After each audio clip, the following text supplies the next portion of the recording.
Oldest child kapag nagugutom. Mama, hindi naman kasi ako nakakain ng gulay eh. Pwede ba ulam natin lechon manok na lang? Ano? Hindi pwede. Ikaw talaga napaka-arte mo. Kainin mo yung nasa lamesa. Ikaw talaga puro gastos yung nasa isip mo eh. At kita mo nang ang dami-dami nagugutom eh. Huwag ka nang maarte. Kainin mo yan.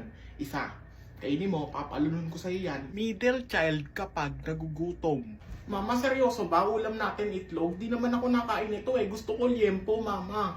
Sino ka? Ako to, yung anak nyo. Hello? May nakapasok atang magnanakaw dito sa amin. Youngest child naman kapag nagugutom. Mama, nagugutom na ako kaso hindi naman ako nakain ng gulay eh. Ang gusto ko yung ulam yung masarap. Ano? Hindi mo gusto yung ulam? Wait lang anak ha, bibili ako ng mga pagkain mo. Wait lang ha.